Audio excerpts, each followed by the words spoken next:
কোথাও কেউ নেই, মনে হচ্ছে সুষার নিস্তব্ধতা। কোথাও যেন মানুষের শব্দ শোনা যাচ্ছে না, শুধু কান্নার কোলাহল।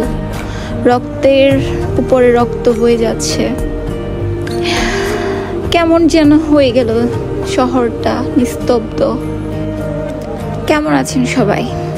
নিশ্চয়ই আল্লাহর রহমতে সবাই ভালো আছেন। হয়তো কেউ ভালো নেই, হয়তো কেউ অভিনয় করে বলছেন ভালো আছি। তারপরেও বলবো ভালো থাকার চেষ্টা করুন, ভালো থাকাটাই জরুরি। কেন জানি মনে হলো আজকে কিছু কথা বলি, জীবন থেকে কিছু কথা। বাস্তবতা এবং সমাজ আমাদেরকে অনেক কিছু শেখায়, যেটা আমরা বই পুস্তক পড়ে শিখি না। বাস্তবতার মুখে গিয়ে আমরা শিখতে পারি কোনটা ভালো, কোনটা মন্দ, কোনটা আমার জন্য খারাপ, কোনটা অন্যের জন্য খারাপ।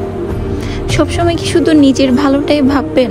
মানুষের কল্যাণের কথাও তো ভাবা উচিত। সামাজিক পারিবারিক যাই কথা বলেন, মানুষকে আগে সম্মান করাটাই আমাদের দায়িত্ব। টাকার গৌরব, অহংকার, এগুলো না আপনার বেশি দিন টিকবে না। আপনি কারোর উপর যদি অত্যাচার করেন, কারোর উপর জুলুম করেন, কারোর উপর গালাগাল করেন, এগুলো আপনার কি সাময়িক নাকি দীর্ঘস্থায়ী? এটা কি ভাবেন আপনারা? আমি জানি না, আপনারা হয়তো নিজের কাছে বা সমাজের কাছে বা পরিবারের কাছে দায়বদ্ধতা নেই, কিন্তু আল্লাহর কাছে তো আছে, তাই না? এটা আমাদেরকে মনে রাখা উচিত। আল্লাহকে ভয় করুন। এই দুনিয়াতে যদি আপনি সঠিক বিচারবান না হন, আপনি তো মরণের পরে ধরা পড়বেন। সেটা তো আপনি জানেনই। যদি ইসলাম ধর্ম বলেন, হিন্দু ধর্ম বলেন, খ্রিস্টান ধর্ম, আপনি যে ধর্মই ফলো করেন, সব ধর্মেরই বিচার দিবস থাকে। সব ধর্মেই সৎ কাজ করতে বলেছে। কাউকে গালাগাল, অত্যাচার, জুলুম এগুলো কোনো ধর্মেই বলে নাই। অ্যাটলিস্ট আমাদের ধর্ম থেকে শেখা উচিত। আজকে কারফিউর 3য় দিন, যাচ্ছি বাইজিৎ লিংক রোড দিয়ে পতেঙ্গাতে। কারফিউ চলছে, কাউকে বের হইতে দিচ্ছে না ঘর থেকে। দম বন্ধ হয়ে আসতেছিল। সব কিছুতেই মনে হচ্ছে লাশের গন্ধ পাচ্ছি, অবিচারের গন্ধ পাচ্ছি, ঝুলুমের গন্ধ পাচ্ছি। নিজেকে আর ধরে রাখতে পারতেছি না, তাই একটু মুক্ত হাওয়া নেওয়ার জন্য বের হয়েছি। অবশ্যই এখন একটু কারফিউ শিথিল করেছে, সকাল 10টা থেকে বিকাল 4টা পর্যন্ত। এই সময়টাইতে আসলাম। মাঝে মাঝে না অনেক কথা বলতে ইচ্ছে করে।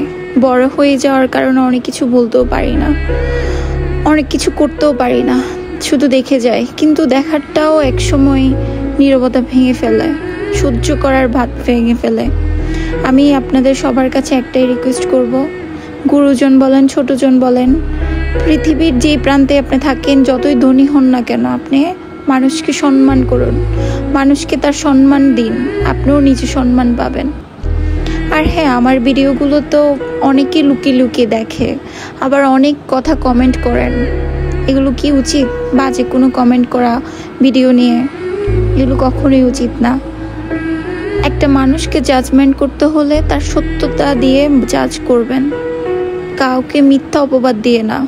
কাউকে মিথ্যা অপবাদ দেওয়ার জন্য যদি আপনি প্রস্তুত থাকেন, তাহলে আপনার জন্য আল্লাহ তাআলা প্রস্তুত করে রেখেছে, হয়তো আজ নয়তো কাল, কিন্তু সময় আপনাকে মানুষের জুলুমের অত্যাচার এবং মিথ্যাবাদীর অত্যাচার আপনার উপর প্রয়োগ করবেই। এটা আপনি এই দুনিয়াতে শাস্তি ভোগ করে যাবেন, ওই দুনিয়াতে তো অবশ্যই পাবেন। আজকে আর কিছু বললাম না। সবাই ভালো থাকবেন, সুস্থ থাকবেন, নামাজ পড়বেন, আল্লাহকে ডাকবেন, সদা সত্য কথা এবং ন্যায়ের পথে থাকার চেষ্টা করবেন, সেটা যেই কোনো মুহূর্তে হোক।